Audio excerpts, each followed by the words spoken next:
truck driver stayed overnight in an empty village. At night, a girl knocked on his door. When he opened it, he was stunned. Imagine you're a truck driver, stuck in a blizzard somewhere in the Perm-Cry. You find a village that's not on any map. You knock on the first house, no one answers. The second, the third, silence. But smoke rises from the chimneys. Laundry hangs on the lines, still soft, not frozen, as if it was hung up just an hour ago. You approach a window, peer inside, and see a set table, a bowl of soup with steam rising from it. A spoon lies beside it, as if the owner just stepped away. The chair is pushed back. The TV is on, static flickering across the screen. Then you notice, in the center of the village, there's a well, and next to it on the snow are barefoot women's footprints. Fresh ones. They lead from the well to every house, to every window, and end right at your truck. This story was told to me by a man who, since then, never drives night shifts. He turned gray in 3 days and still wakes up whenever he hears someone singing outside his window. Igor Melnikov was hauling his rig down the federal highway. It was already his 14th hour. Outside the cab window hung a solid white wall.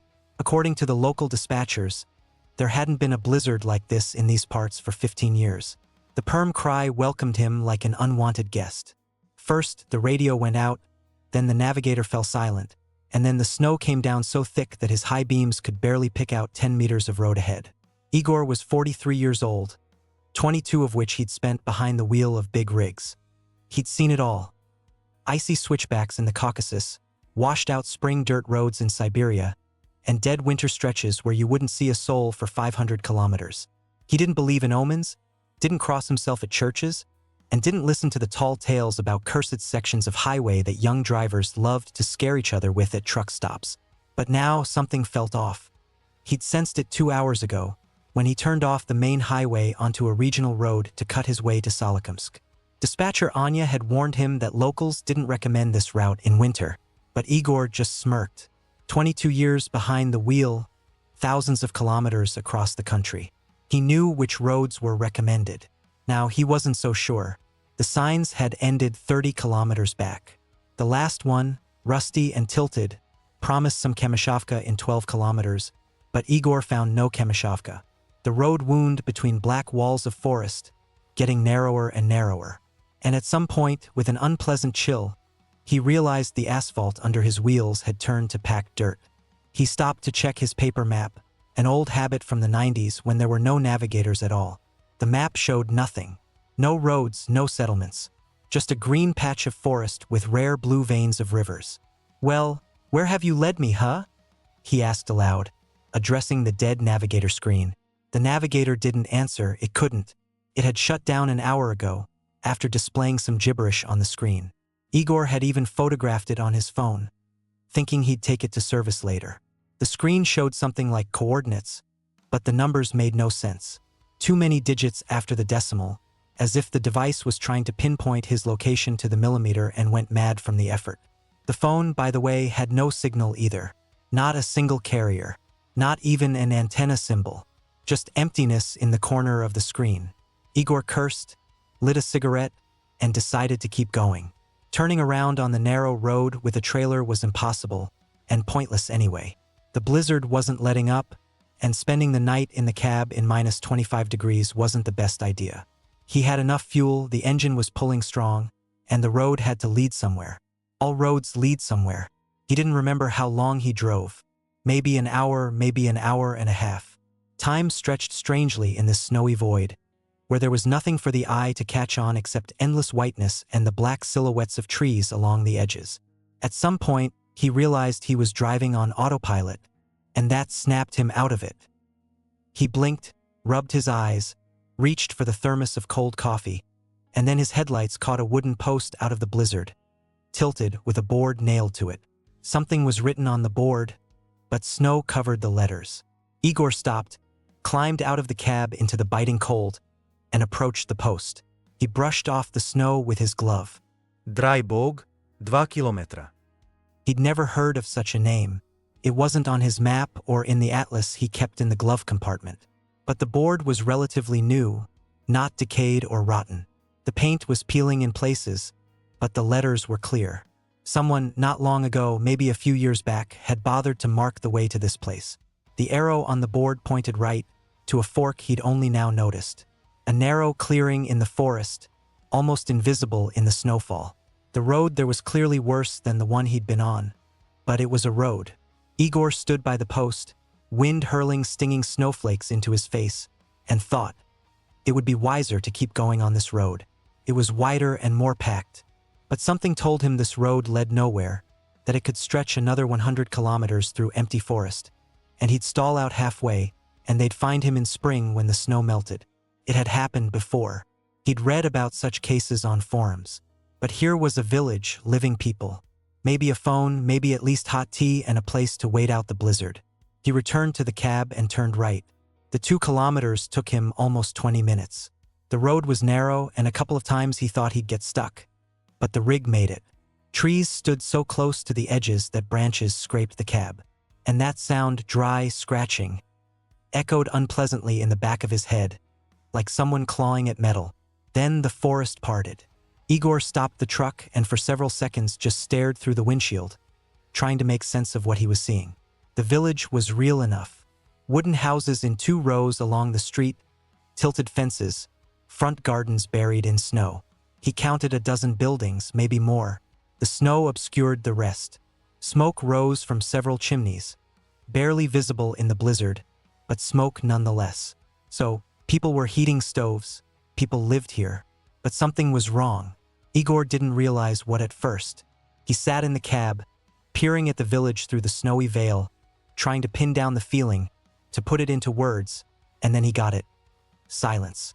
He turned off the engine, and silence flooded the cab. Absolute, dead, unnatural. No dogs barking, no cattle lowing, no gates creaking in the wind. Not a single sound except the whisper of snow on the cab roof. The village looked inhabited. The smoke from the chimneys proved it, but it was silent as a grave. Igor sat in the cab for another 5 minutes, convincing himself it was normal, that in such a blizzard everyone stayed indoors. Dogs didn't bark because they were used to the quiet, livestock was in the barns, gates didn't creak because owners oiled the hinges. Then he forced himself to get out. The cold hit immediately, damp, piercing, not like it should be in dry frost. As if the air here was different, denser, heavier. Igor pulled his hat over his ears, raised his jacket collar, and walked to the nearest house. He passed a sturdy fence of grade boards and noticed the gate was open. Not torn off, not broken, just open, as if someone had gone out and hadn't bothered to close it. Snow had fallen on the path to the porch, and Igor absently noted there were no footprints. Not one. He climbed the steps and knocked on the door. The sound was muffled, like knocking on a pillow. Igor knocked harder, then harder still, and it was the same. The knock sank into the strange air, didn't echo, didn't carry. No one opened. He stood on the porch, feeling the cold creep under his jacket, and looked at the house windows. Dark behind the glass. No candle, no lamp, no glow, but the curtains were white, lacy, neatly drawn. Igor stepped off the porch and headed to the next house. No one opened there either, nor at the third, nor the fourth. He knocked on doors, called out, shouted, and his voice fell into the silence and vanished, as if the village devoured all sounds. He reached the middle of the street and stopped. There was the well-old stone with a wooden roof and winch. It stood right in the center of the village on a small patch recently cleared. The snow hadn't had time to accumulate. The chain on the winch gleamed, new, oiled, as if hung yesterday. A bucket stood by the rim, also new, galvanized, without a speck of rust. Igor approached and peered into the well. There was darkness. Not just dark, thick, tangible darkness, as if someone had filled the shaft with black paint. Igor saw no water, no walls, no bottom. Only darkness staring back at him from below.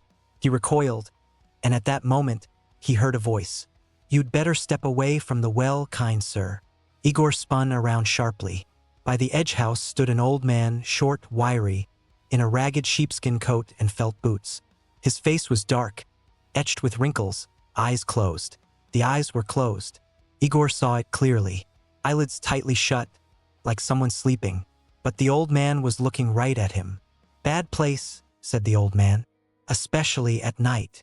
Igor opened his mouth to reply, and at that moment, somewhere behind the houses, Where the village street trailed off, something creaked. Long, mournful, like old swings in the wind. Only there was no wind. The blizzard had died down while Igor walked the houses. The air had stilled. Snowflakes hung in the air, not falling, just hanging, as if someone had stopped time. The old man turned his head toward the sound. His closed eyes twitched under the lids. "Too late," he said quietly. "She already knows you're here." The old man's name was Trofim. That was all he said about himself.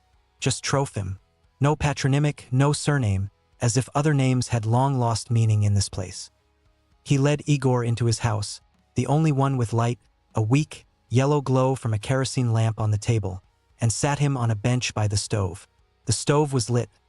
The house was warm, even hot after the outdoor cold, and Igor felt goosebumps run down his back, not from chill, but from the sudden change. He pulled off his hat, unzipped his jacket, and only then allowed himself to look around. The house was old but well kept. Log walls darkened with time, a cleanly scraped wooden floor, icons in the red corner, dull, blackened, barely discernible faces. Above the table hung that kerosene lamp, casting a circle of yellow light. Beyond it, the house drowned in darkness. Igor saw only vague outlines of furniture. A cupboard by the wall, a bed in the corner, a chest by the door, and no mirrors. He noted it automatically, the way people used to assessing situations do. No mirrors, no glass that could reflect. Even the window panes were covered with some murky film, maybe frost, maybe something else, so nothing was visible through them. "Where you coming from?" asked Trofim. He sat across at the table, his closed eyes directed somewhere toward Igor. Not exactly at him, a bit to the left, as if the old man saw something beside him. "From Nizhny," Igor replied. "Hauling cargo to Solikamsk. Turned off the highway to shortcut. Navigator died. Maps lying. Road led here." Trofim nodded slowly, as if expecting exactly that answer. "They all say that," he said. "Wanted to shortcut. Navigator died. Road led here." "All who?" The old man didn't answer, stood up, shuffled to the stove, pulled out a cast iron pot from the oven. The smell of cabbage soup filled the air, thick, hearty, homemade, and Igor's stomach growled. He hadn't eaten since morning, just coffee from the thermos, and now he suddenly realized how hungry he was. "Eat," said Trofim, setting a bowl in front of him. While you can. While you can." The old man didn't answer again, sat back at the table, folded his hands before him. His closed eyes twitched under the lids, quick, frequent, like someone in REM sleep. "You blind?" asked Igor. "From birth," Trofim replied. "I can tell light from dark, nothing more. And how do you live here alone? Chop wood, fetch water, stoke the stove. Got used to it. 40 years living. Got used to it." 40 years? Igor set down his spoon. "And where are the others? Houses look lived in, stoves lit. Where are the people?" Trofim was silent.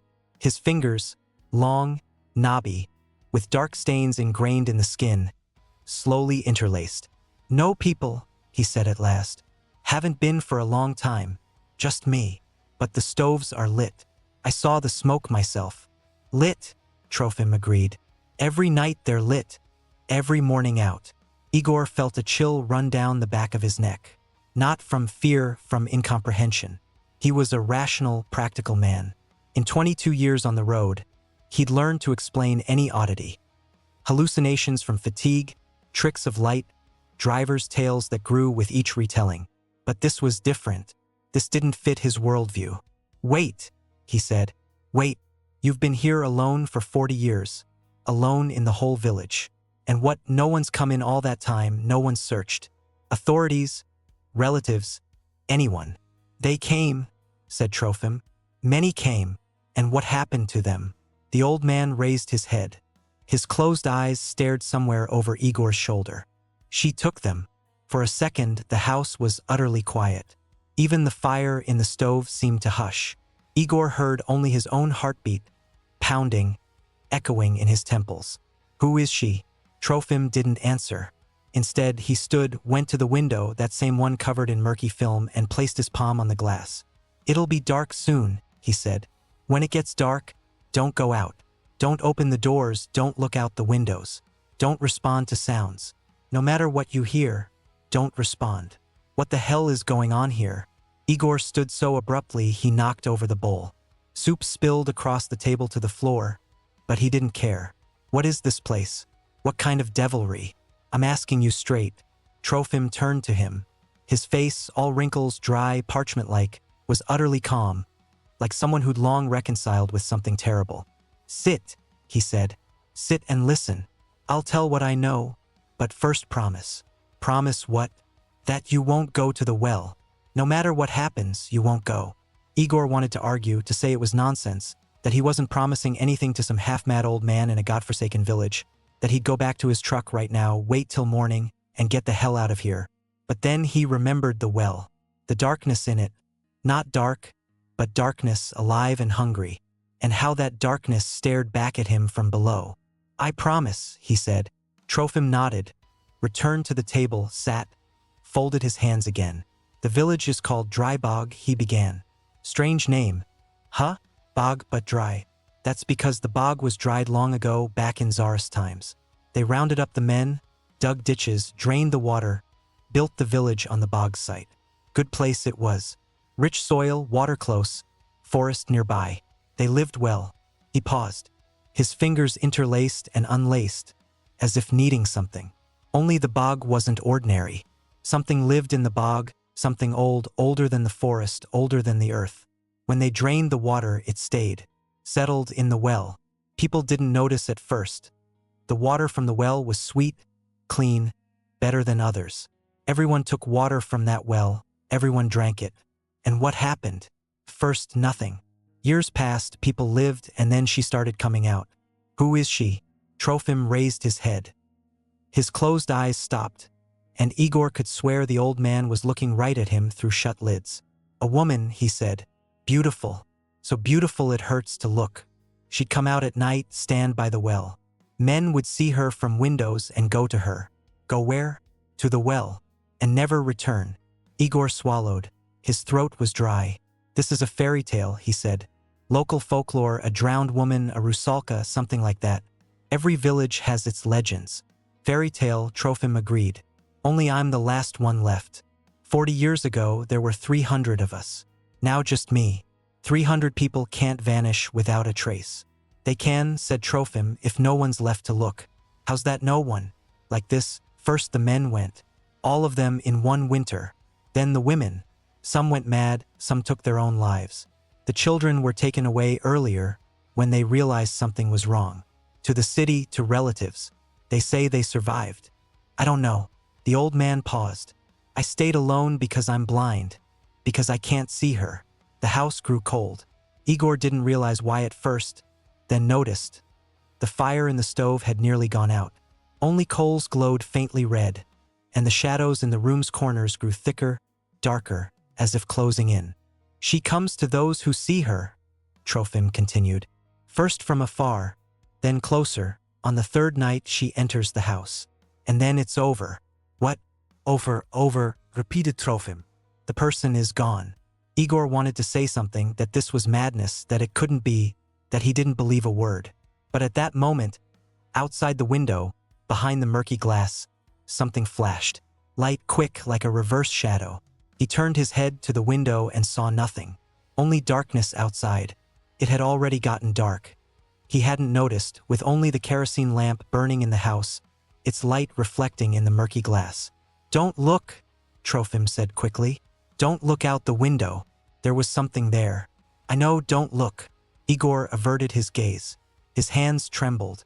He noticed it with detached surprise. He wasn't a coward. Never had been. But now something inside him, something ancient, animal, screamed. Run, run from this house. Run from this village. Run while you can. My truck, he said. I need to get to the truck. I'll leave, right now. It won't start, said Trofim. Why not? No truck that's come here at night has ever left. That's nonsense. Maybe it is, Trofim agreed. But you won't leave here till morning, so sit, calm down, and don't look out the windows. Igor wanted to argue, to stand, go out, run to the rig, get behind the wheel, and drive the hell out of this cursed place. But then he heard a sound, quiet, barely audible, like someone singing far away, on the edge of hearing. A woman's voice, high and clear, weaving some melody without words. A beautiful melody, so beautiful he wanted to listen forever. Hear it? Asked Trofim.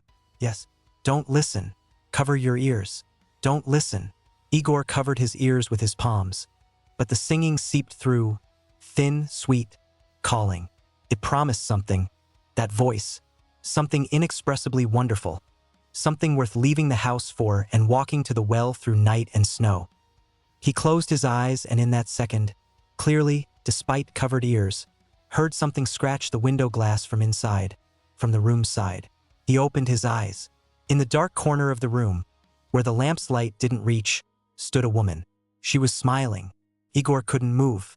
It wasn't paralysis from fear. He knew what fear felt like. He'd experienced it many times. This was something else. As if the air around him thickened, became viscous like resin, holding him in place. He could only look. The woman stood in the corner, in the part of the room untouched by the kerosene lamp's light. Igor saw her silhouette, tall, slender, with long hair falling to her shoulders. She wore something white, maybe a dress, maybe a shirt, and that white glowed faintly in the dark, as if the fabric had absorbed all the moonlight in the world. She was smiling. He saw it, though he couldn't make out her face properly, only white teeth gleaming in the dimness. Too many teeth, a thought flashed. Too wide a smile. Don't look. Trofim's voice came from far away, muffled like through cotton. Close your eyes, don't look at her. Igor couldn't close his eyes, couldn't turn away. The woman drew his gaze like a magnet draws iron. She was beautiful, incredibly, impossibly beautiful. Such beauty doesn't exist in living people. It's the kind artists paint in fevered delirium. The kind sung about in old songs that send chills down your spine. The woman stepped forward. The movement was wrong. Igor didn't realize what bothered him at first. Then it hit. She wasn't walking. She flowed from place to place, like water pouring from one vessel to another. Her legs moved but didn't touch the floor. Her arms hung at her sides, but her elbows bent the wrong way. And her eyes. He finally saw her eyes, and something inside snapped. The eyes were huge, half her face, black, without whites, without pupils. Just two voids into darkness, into the same darkness he'd seen in the well. And those eyes looked at him with such longing, such unbearable, bottomless longing, that Igor felt tears stream down his cheeks. Close your eyes. Trofim was shouting now, his voice the only thing holding Igor on the edge. Close them or she'll take you. Igor squeezed his eyes shut. It was like surfacing from underwater. A sharp, painful breath, blood roaring in his ears, trembling through his body. He sat on the bench, bent double, eyes squeezed so tight that red and yellow spots danced before his inner vision. Gone, he rasped. Trofim didn't answer. Igor heard the old man fussing by the stove, adding wood, fanning the fire. Then footsteps, floorboards creaking, and a hand on his shoulder. Gone for now, but she saw you. She won't let go now. Igor opened his eyes. The room's corner was empty. The lamp's light was brighter, or the darkness had retreated. And now he saw everything. Log walls, old cupboard, chest, bed. No woman, only shadows. Ordinary shadows from furniture. What was that? He asked. His voice was hoarse. He had to clear his throat. What the hell was that? Her, said Trofim. The one I told you about. She was here in the house, in the room? No, she was outside by the well. You saw her reflection? What reflection? There are no mirrors here. Trofim pointed unerringly, despite his blindness, at the kerosene lamp. Glass, he said. She reflects in any glass. That's why I covered the windows, removed everything that shines. But I left the lamp, can't survive without light. Thought it was murky enough. Igor looked at the lamp. An ordinary kerosene lamp, glass soot, darkened with time. Nothing reflected in it. Only the wick's flame, weak and yellow. You saw her in the lamp's glass? Asked Trofim. I don't know. I saw her in the corner. There. He pointed at the empty corner. That's the reflection. She can't enter until you call her, but she can show herself in glass, in water, in any reflecting surface. And you look at the reflection and see her where she's not. Igor rubbed his face with his hands. Thoughts tangled. This was all madness, absolute clinical madness. Ghosts in reflections, a woman by the well, a blind old man in a dead village. He'd been behind the wheel too many hours. Overwork, hallucinations from fatigue. Everything has a rational explanation, but he still felt her gaze on him, that black, bottomless, longing gaze. "I need to go out," he said. "No, I need to check the truck. Might start, might not," repeated Trofim, and there was steel in his voice. "You go out, she'll find you. At night she's stronger, at night she can touch. Touch those who've seen her. One touch and that's it. You'll walk to the well. Won't even notice how."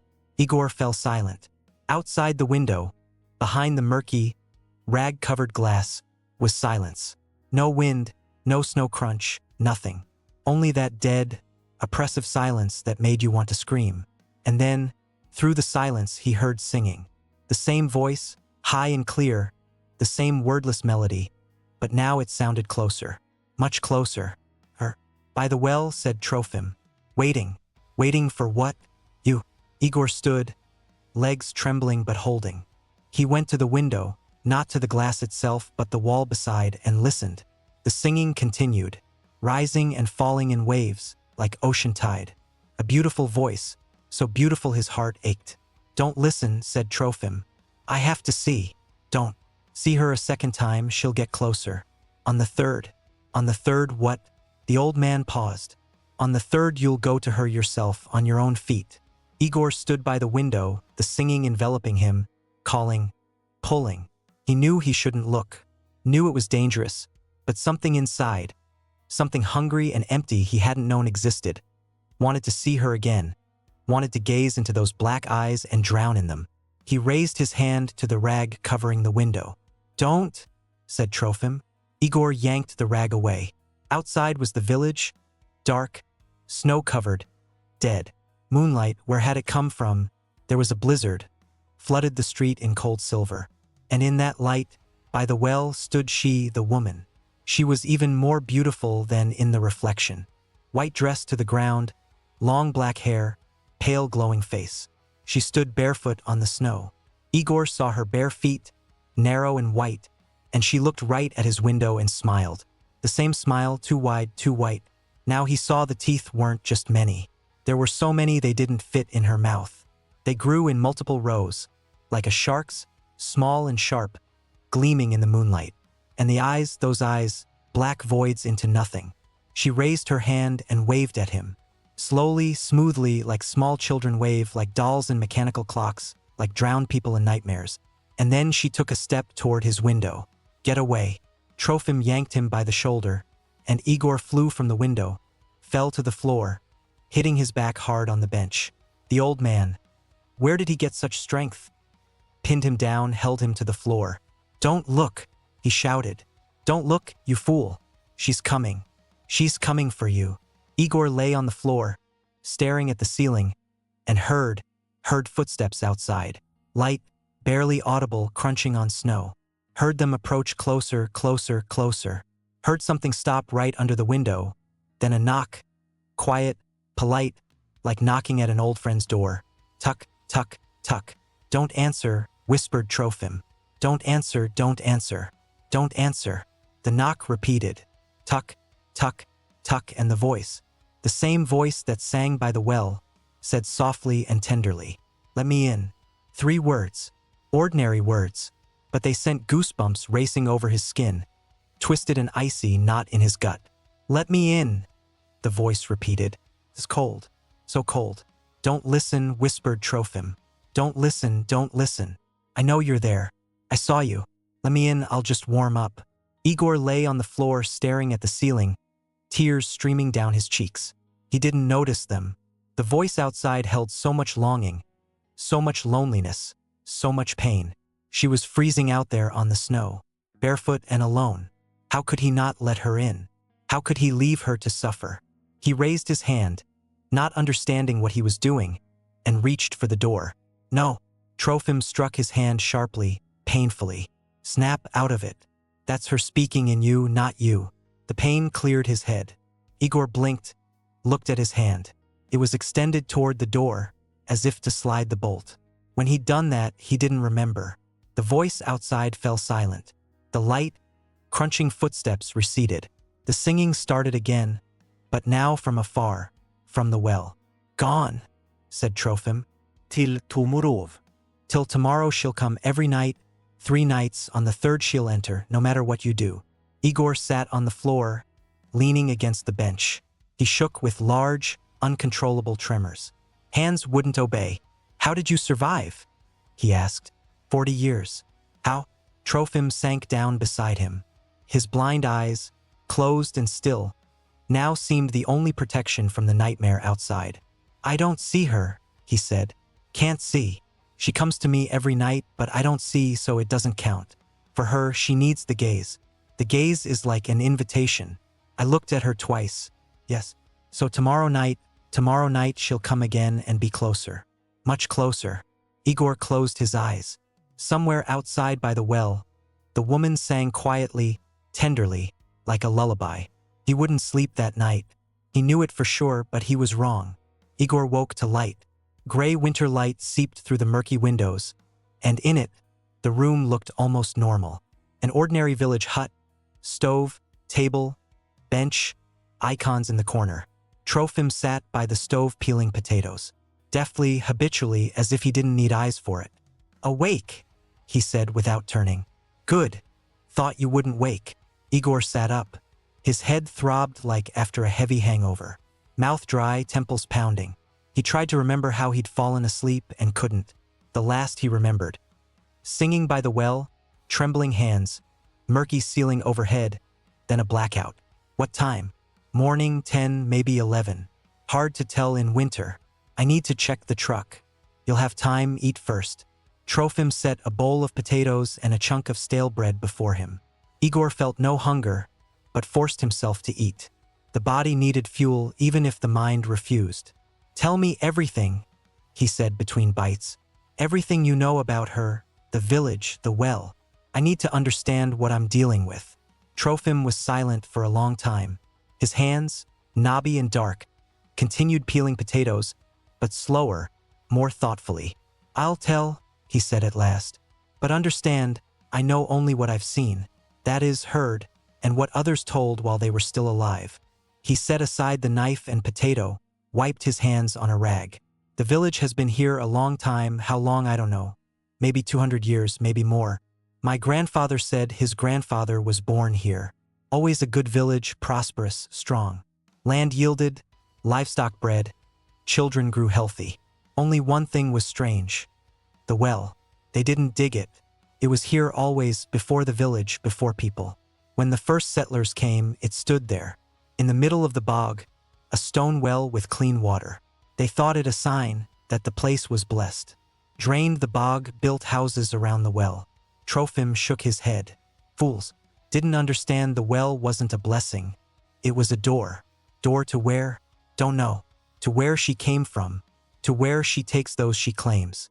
The old man stood, paced the room. His steps were sure. He knew every board in that floor, every corner, every object. First years were quiet. People took water from the well, drank it, watered the livestock. Water was sweet, clean, better than from the river. Everyone was happy. Then, after many years, don't know exactly how many, disappearances started. What disappearances? Men, young, healthy men would go out at night and not return. At first thought wolves, bandits, accidents. Then noticed all the missing said the same before vanishing. They'd seen a beautiful woman by the well. Trofim stopped by the window, placed his palm on the murky glass. "My father said his grandfather saw her first. Went out at night for a need, and there she stood by the well. Beautiful," he said, "like an angel, looking at him and smiling." He wanted to approach, but his grandma called from the house, and he came to. Returned home, went to bed, and in the morning they found the neighbor dead in the well, drowned in 3 meters of water. Could be coincidence. Could. Only the neighbor had seen the woman too, told his wife at supper, said she smiled at him, called him. Trofim returned to the table, sat across from Igor. From then on, disappearances didn't stop. Every year 1, 2, 3 people. Always men, always those who'd seen her. People tried to fight, called a priest, blessed the well, put up crosses. Nothing helped. She kept coming. Why didn't they leave? Why not abandon the village? Trofim smiled bitterly, crookedly. You think they didn't try? They tried. But here's the thing. Those who left found the road back. Didn't understand how. Got in a cart, headed to town, and a week later ended up here again. As if roads led only one way. That's impossible. Lots impossible, but it exists anyway. Igor pushed away the bowl. Appetite gone for good. Okay, suppose it's all true. Suppose there's really something here. How do I get out? Don't know, Trofim answered honestly. In 40 years, I've seen many who ended up here. None left. But there must be a way. Maybe there is, I don't know it. Igor stood, paced the room. Thoughts fluttered like scared birds in a cage. He thought of the rig at the village entrance, the cargo due in Solikamsk in 2 days, his wife waiting at home, his daughter soon to give birth to her first. Life waiting out there, beyond this nightmare. You said 3 nights. She comes nights and on the 3rd takes. That's what they said. So I have 2 more nights. Tonight and tomorrow, right? During the day she doesn't appear. No, daytime she sleeps. Or whatever she does. In the well. Igor stopped. In the well, he repeated. She lives in the well. That's her home. Her, I don't know how to say, place of power. She's tied to the well, can't go far from it. At night to the village edge, daytime only inside. And if we fill the well, pour concrete, destroy it? Trofim shook his head. Tried long ago, before me. My father told. Men gathered, filled the well with stones, covered with earth, tamped it down, thought. That's it, end. But morning, the well stood like nothing happened, clean, open, and all who filled it, everyone vanished that night. Igor felt hope barely sparked, extinguish. Then what? What do I do? Don't look at her. Don't listen, don't go out at night, and pray if you know how. I don't. Then just wait, maybe luck. Luck. Were there cases? Rarely, but yes. People who saw her and didn't go to the well. Don't know how they managed. Maybe strong will, maybe something else. Igor clutched at that straw. Where are they, those people? Can I talk to them? Trofim paused. One left long ago, 30 years back. Truck driver like you. Sat with me 3 nights, didn't sleep, didn't eat, didn't look out windows. On the 4th morning, his truck started, he left and never returned. So it's possible there's a chance. There is a small one, but there. Trofim shook his head again. But here's what I'll tell you. That man after 3 nights was gray. Completely gray. Though not even 40, and his eyes were empty. Like he'd left something important here. Something you can live without, but don't want to. Igor swallowed. Better that than nothing. Maybe, agreed Trofim. Maybe. Outside it began to darken. Winter day short, gray, joyless, sloping to sunset. Soon night. Second night. I need to the truck, said Igor. While it's light, check. Grab some things. Go, just quick and don't approach the well. Igor threw on his jacket, pulled on his hat, stopped at the door. Trofim, why did you stay? 40 years in this place, alone with that creature. Why not leave? The old man was silent long. His closed eyes pointed somewhere into emptiness. Where would I go? He said at last. Blind from birth. Out there I wouldn't survive. But here I'm needed. Someone has to warn those who end up here. Someone has to tell the story, so what? So it's not forgotten. As long as she's remembered, there's a chance. Someday someone will come who can stop her. Igor wanted to ask more, but changed his mind. Stepped out onto the porch into gray winter twilight. The village lay before him, silent, dead, snow-covered. Smoke still rose from chimneys, though Igor now knew no human hand lit those stoves. Laundry still hung on lines, though no one dried it. And in the center, the well-ancient stone with a new gleaming chain. Igor averted his gaze and walked to his truck. The machine stood where he'd left it, at the village entrance by the first house. It looked strange, covered in frost, as if it had stood not one night, but a whole winter. Igor brushed snow from the hood, climbed into the cab. Key in ignition, turn. Nothing, not even the starter clicked. Absolut. The text appears truncated here in the original document, but based on the provided content. The story continues as follows, and I'll translate the remaining visible parts accordingly. Note, the original seems cut off, but I'll complete the translation with what's given. Can no longer. What no longer? Trofim didn't answer, went to the window, checked if the rag clung tight to the glass. Then paced the room, touching walls, furniture, as if checking everything in place. Lie down, he said. Close your eyes. Try to sleep. Sleep? How can I sleep? When in sleep she can't reach you. In sleep you're protected. Don't know why, but it's so. Those who fell asleep survived longer. Igor lay on the bench, closed his eyes. Sleep seemed impossible. Every nerve taut like a string. Every sound made him flinch. But fatigue took its toll. He hadn't slept almost 2 days, if not counting that strange blackout last night. Body demanded rest. He lay, listening to the fire crackle in the stove, and gradually sounds receded, blurred. And then he heard the singing. It came from afar, quiet, tender, like a lullaby. The same voice, the same melody without words.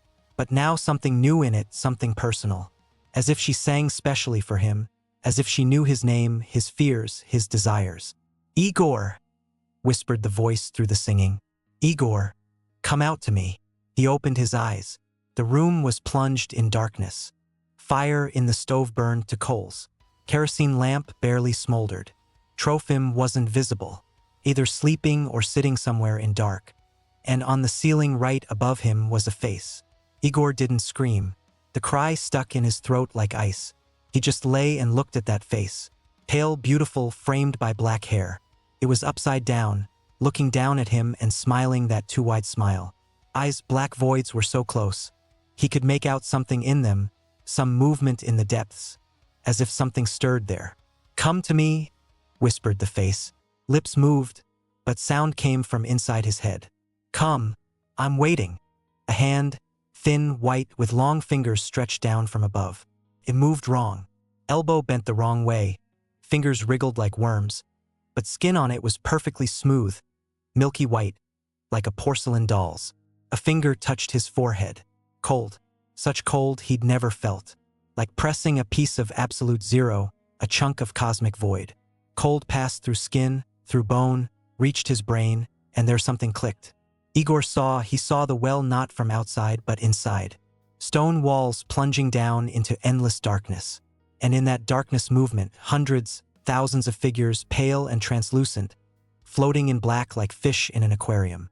Faces of men, young and old, bearded and shaved, in caps and without. They looked at him with empty eyes and opened mouths in silent screams. And among them he saw himself, his own figure pale and translucent, floating with the rest. He screamed. The cry burst out, hoarse, animal, and broke the spell. The face on the ceiling vanished. The hand vanished. He sat on the bench, breathing heavy, and Trofim shook his shoulder. Snap out of it. Snap out of it. Hear me? She was here on the ceiling. I know, heard. You screamed her name. I don't know her name. You do, said Trofim. Now you do, she showed you. Igor tried to remember and couldn't. Head was mush, fragments of images, shards of vision, the well, figures in dark, his own face among the dead. She touched you, said Trofim. His voice was heavy. I heard how she passed through the wall, how she stopped above you, how she extended her hand. And now what? Now? Trofim paused. Now one night left, tomorrow's. If you survive it, maybe you'll get out, if not. He didn't finish. No need. Igor looked out the window.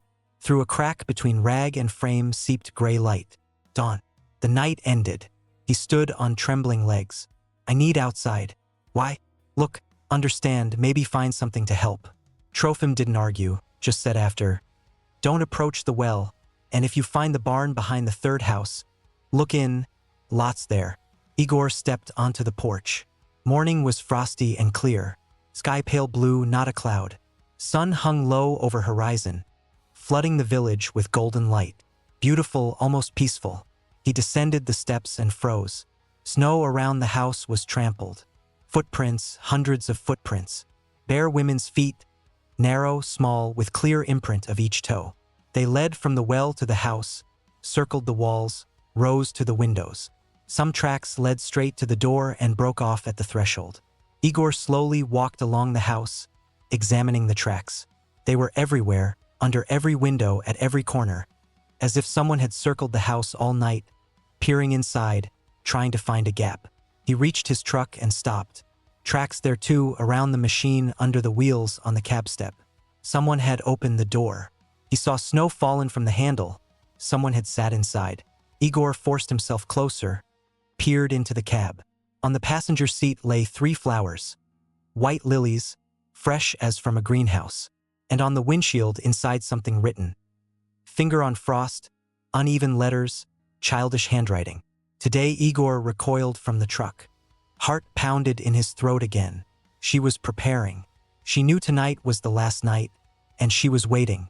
He ran to the 3rd house where, per Trofim, was the barn. The barn stood behind the house, hidden from the main street, old, tilted, with sagging roof and walls blackened with time. Door hung on one hinge, creaking in the wind. That same sound Igor heard the first evening. He stopped at the entrance, peered in.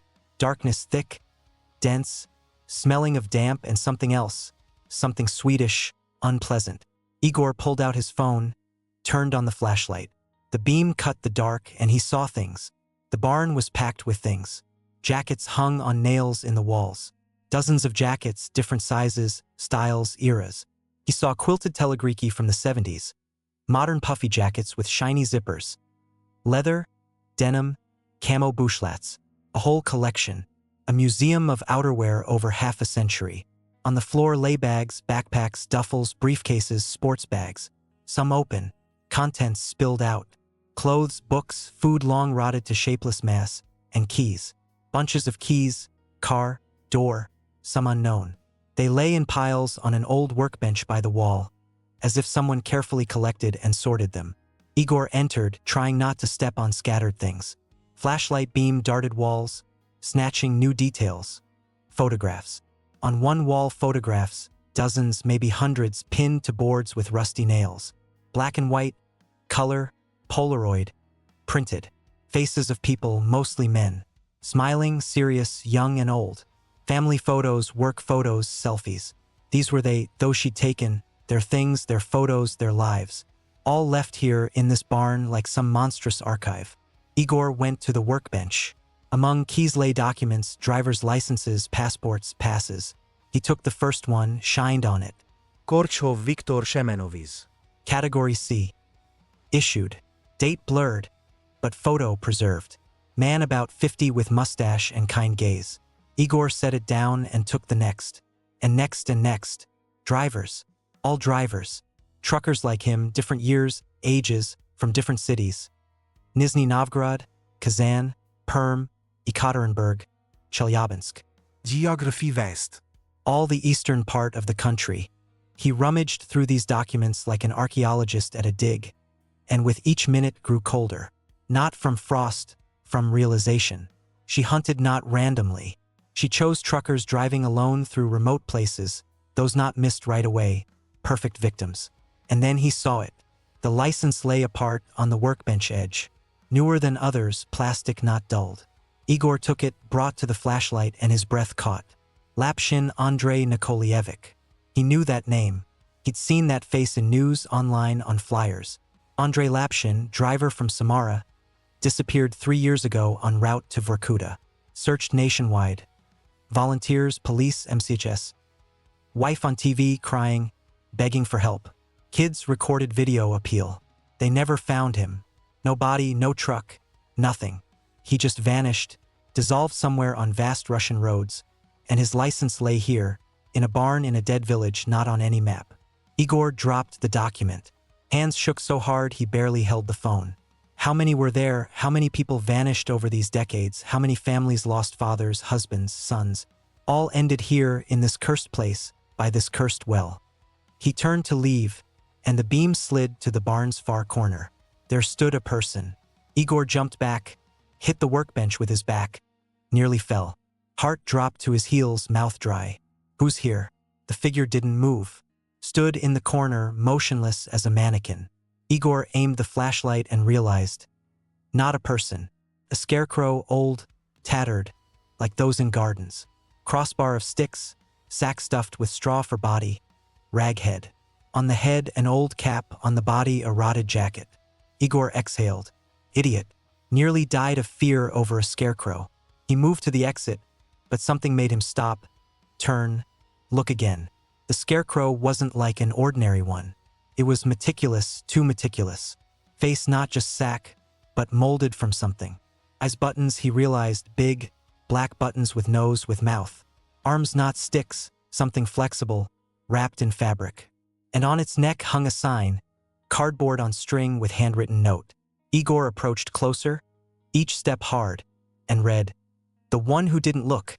He stood looking at that note, and slowly a picture formed in his head. Trofim said one person escaped. Truck driver who 3 nights didn't look in windows, didn't listen to singing, didn't go to the well, who left and never returned, but left this message, warning, or something else. Igor reached for the sign, and the scarecrow blinked. He saw it clearly, point blank, in flashlight light. Buttons on the face twitched, shifted like eyelids, and froze again. One movement, quick, almost imperceptible, but he saw. Igor backed away. The scarecrow stood still, arms hanging, head tilted. Ordinary scarecrow, dead thing. He ran from the barn. Outside was light, sun risen over trees. Ordinary winter day, frosty and clear, but Igor felt no relief. Felt something watching his back from the barn, from the houses, from everywhere. She was everywhere. Even daytime she was here, sleeping, waiting, watching. He ran back to Trofim's house. The old man sat on the porch, face to the sun. Hearing steps, turned his head. Found it. Found. Igor dropped heavily on the step beside. Their things, documents, dozens of people, maybe hundreds. Drivers, all drivers. I know. You knew, heard. Every time someone arrived, heard their voices, their steps, then silence. And then someone took their things to the barn. Don't know who. Maybe she herself, maybe he paused. Maybe they themselves after that, as their Lapshin's license. Andrei Lapshin. Remember him? 3 years ago searched. Remember. Heard on radio while it still worked. His family still searches. His kids. I know. Trofim's voice was heavy. Everyone someone searches. Everyone someone waits. Only no one guesses to search here. Why? Why no one comes? Police? Rescuers? Anyone? And how would they come? No road here. Village on no map. We're a blind spot, a hole in the world. Those who end up here do by accident. Turn wrong, drive wrong road, and she finds them. Igor was silent. Sun warmed his face, but inside cold. They're a scarecrow, he said at last. In the barn. With sign the one who didn't look. That's the person who escaped left. Trofim didn't answer long. His closed eyes pointed somewhere distant, toward the well. Don't know, he said at last. When he left, no scarecrow. It appeared later, a year, maybe 2. One morning I went to barn for tool, and it stood there with sign. And where from? Don't know. Trofim shook his head. Maybe he returned? Maybe she returned him? Maybe it's not a scarecrow at all? It blinked. What, when I looked at it, it blinked. Buttons on face jerked like eyelids. Trofim slowly turned to him. His closed eyes twitched under lids, quick, anxious. Sure? Yes. Then don't go there anymore ever. Why? Because she knows how to take people and make them something else. Not dead, not alive, something in between. They stay here, help her, watch those who arrive, report. Igor felt chill down his back. You mean that scarecrow is a person? That same truck driver? Don't know, maybe he didn't really escape. Maybe she let his body go, but took something more important. Then he returned, because he couldn't not return. Sun hid behind cloud. Shadow fell on village. Igor shivered. How much time till dark? 5-6 hours, maybe less. Winter hard to guess. Last night. Yes, last. Igor stood, looked at the village, dead houses with smoking chimneys, well in center ancient, stone, patient, barn behind third house, where in dark stood something pretending scarecrow. I don't want to become like that, he said. Don't want to hang in barn with buttons for eyes. Don't want my license on the workbench. Wife waiting rest of life for my return. Then survive this night. How? Trofim was silent. Don't know, he said honestly, but one person could. So it's possible, there's a way. He stood, took Igor by shoulder. His hand dry and warm like old wood. Come in house, prepare. For what? For her. They entered. Door closed behind with heavy thud. and in barn, in far corner Scarecrow slowly turned head toward Trophim's house. Buttons on its face gleamed in dim, like two black eyes, attentive and hungry, and under cracked rag lips something like a smile emerged. They prepared all day. Trophim pulled from chest somewhere thick candles, church ones, smelling of wax and incense. Placed them in room corners, on windowsills, on table. Don't light yet, but Igor saw many, several dozen. She doesn't like fire, explained old man. Not afraid, but doesn't like. Fire is life, she's opposite. Then he curtained windows thicker. Not just rags, blankets, old rugs, everything in house. Stuffed cracks with newspapers. Closed even stove flue. Left only small hole for draft. She can enter any crack, he said, working, not physically, but gaze. If you see her even corner of eye, count her already inside. Igor helped as could. Carried rags, nailed blanket to frames, plugged floor cracks. Work distracted. Didn't let think what would be night. By evening house became cocoon. No single crack, no single gap. Kerosene lamp light reflected from walls, creating tight, stuffy circle. Air became heavy, stale. Maybe suffocate before she comes? Joked Igor cheerlessly. Won't suffocate. I live like this every night 40 years. They sat at table. Trophim set before Igor plate with boiled potatoes and pickled cucumbers. Eat, strength needed. Don't want. Eat, repeated old man. She senses weakness. Hungry, tired, scared. For her that's like blood sent for wolf. Stronger you are, harder for her to reach. Igor forced eat. Potatoes tasteless like cotton. But he chewed and swallowed mechanically, feeling nothing. Tell me about her, asked he. Everything you know. What is she? Where from? What wants? Trophim silent long. His closed eyes twitched under lids faster than usual. No one knows exactly, said he at last. Legends different. Some say drowned woman, girl drowned in bog for some sin, turned unclean. Others, she's ancient, lived in bog before people, before forest, before all, bog her home. When drained, she stayed and embittered. And you what think? I think. Trophim hesitated. She's not human and never was. She's other, from times when world young and empty. Something shouldn't exist near people, but does. And what she wants? Don't know. Maybe nothing, maybe just feeds. Like beast feeds on prey. No malice, no hate, just way it's made. But she chooses, you said yourself, chooses men, truckers. Not random. Trophim nodded. True, chooses. Maybe they tastier? Maybe lonely easier to catch? Maybe he stuttered? Maybe she was woman once and remembers and misses. From those words, Igor uneasy.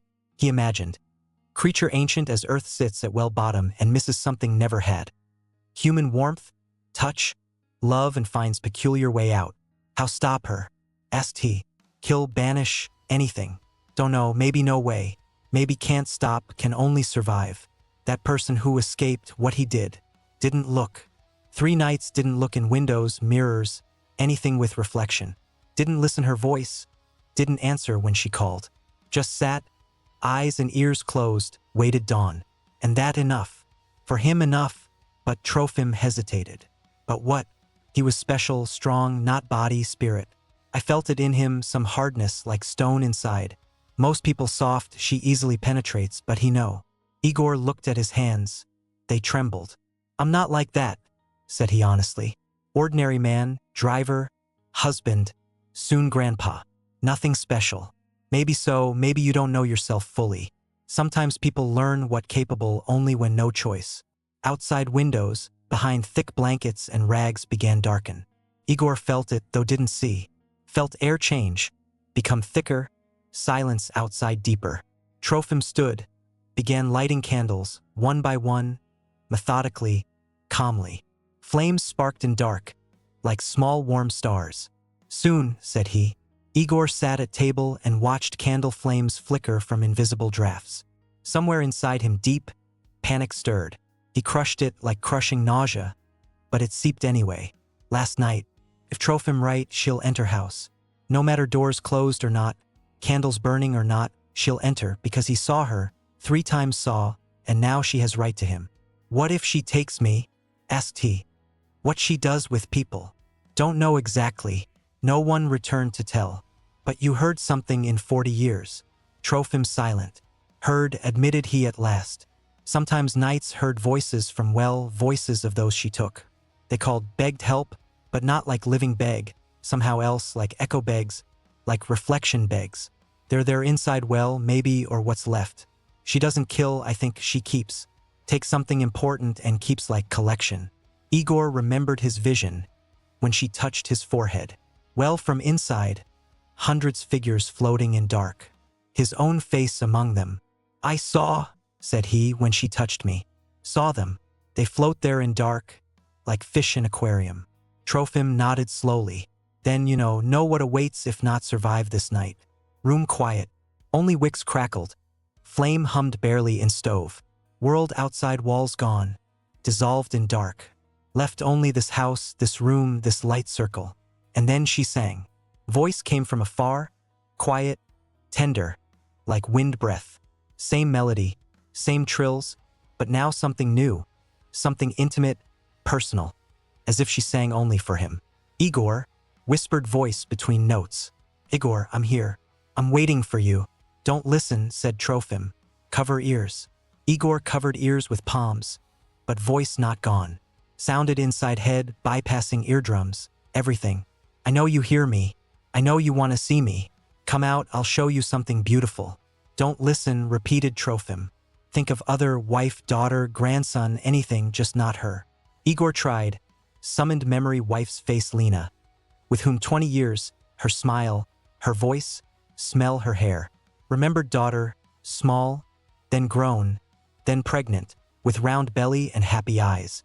Remembered his home, his truck, his life, normal, ordinary, waiting there beyond this nightmare.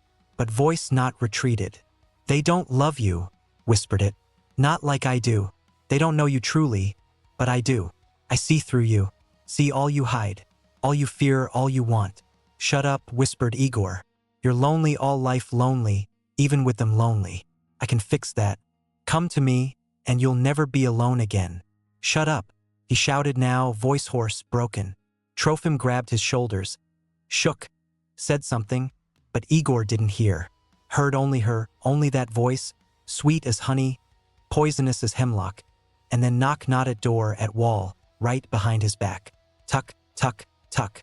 Soft, polite, as if someone stood there behind logs and knocked knuckles on wood. Igor froze. Knock repeated. Now closer to corner, then closer at window, as if someone circled house, tapping walls slowly, patiently. She's here, whispered Trofim. Don't move, don't look. Knock reached door and stopped. Silence. And then voice right behind door, so close seemed she stood in room. Let me in, Igor. It wasn't the voice that sang by well. This voice human, warm, familiar. Voice he heard thousands times, voice his wife. Lena. Igor jumped up. Lena, is that you? Igor opened the door. I searched so long for you. Please open. He rushed to door, but Trofim intercepted with strength not for blind old man. It's not her, not your wife, but voice she can fake. Takes voices from those taken, uses as bait. Igor, cried voice behind door. Why not opening? I'm scared. I'm cold. Please. Igor stood middle room, torn apart. Voice so real, so alive. Every intonation, every note. That was Lena. His Lena, mother, his daughter. It lies, said Trofim. Hear me? She lies. Your wife far from here. She's alive. She waits you. Don't believe what here. Igor. Voice behind door changed. Became lower, rougher, childish. Daddy, daughter. Now voice his daughter, small, 120 years ago ran yard and called him play. Daddy, why not coming out? Scared in dark. Igor closed eyes. Tears streamed cheeks. It's not her, whispered he to himself. Not her, not her, not her. Daddy. Voice silent. Outside quiet again. And then door shuttered. Not opened, just shuttered. As if someone pushed from inside. Then again and again. Wood cracked. Igor saw boards bend. Cracks between widen. Something pushed door from outside. Something huge, heavy, unstoppable. Candles, shouted Trofim. Keep candles burning. Igor grabbed nearest candle, pressed to chest. Flame burned fingers, but he felt no pain. He looked at door, and door looked at him because now in it face. It emerged through wood slowly, like photo developing.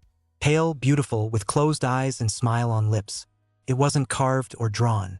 It was part door, as if someone fused human face into wooden boards. Eyes opened. Black, bottomless, hungry. Found, said face with voice that was Lena's, daughter's, and Igor's own. And then door collapsed. She entered. Igor later couldn't remember how exactly it looked. Memory refused to hold image, slipped off like water from oil, left only sensations. Cold so strong breath caught. Smell raw earth, bog water, something sweet and rotten. And darkness alive, tangible, flooding room like water into hold sinking ship. Candles went out. All at once, as if someone blew one breath. Kerosene lamp flickered and died. Fire in stove, burned all evening, gone. Left only glowing coals. Don't look. Trofim's voice cut darkness. Close eyes and don't look. Igor closed eyes, squeezed so hard lids hurt.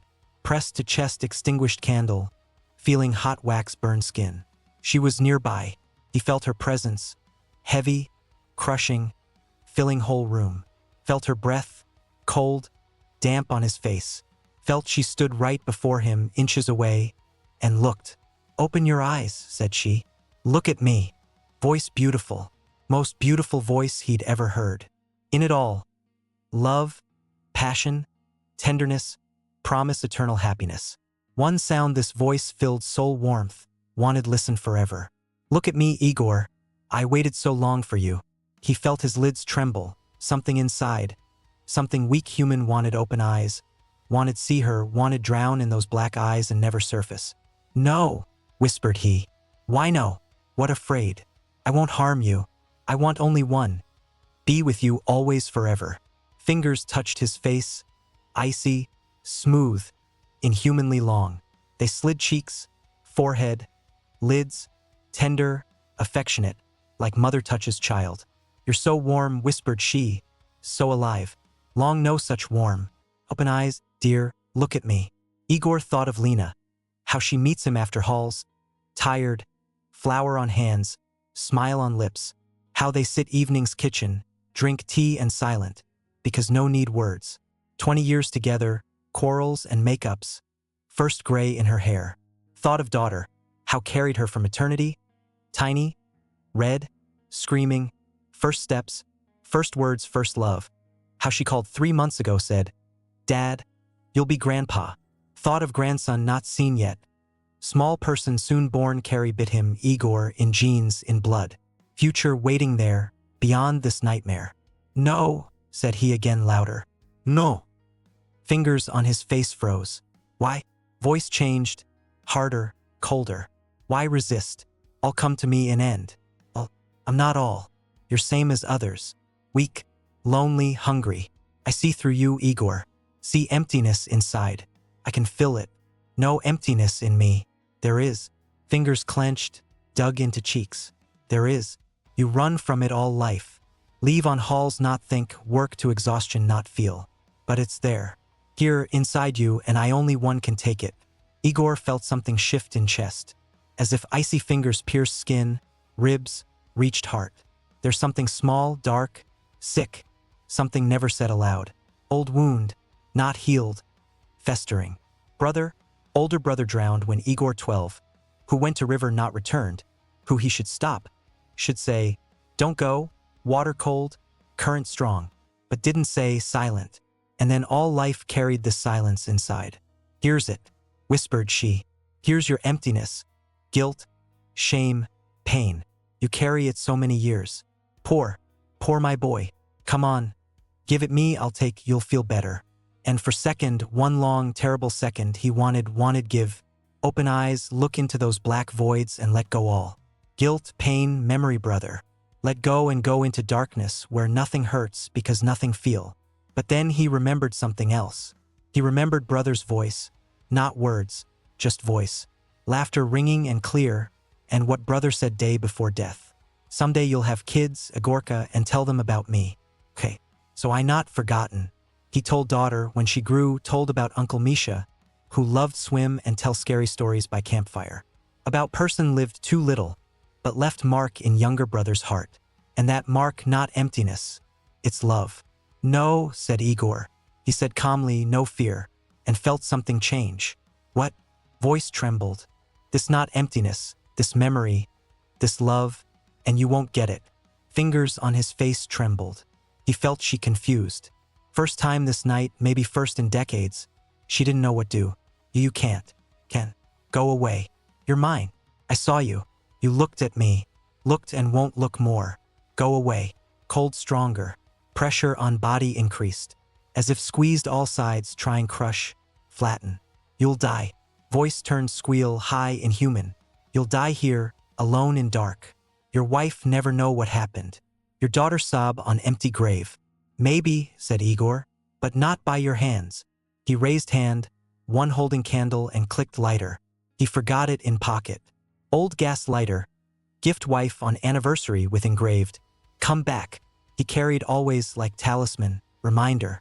Flame flared. Small spark, smaller than candle, smaller than match. But in this darkness it like sun.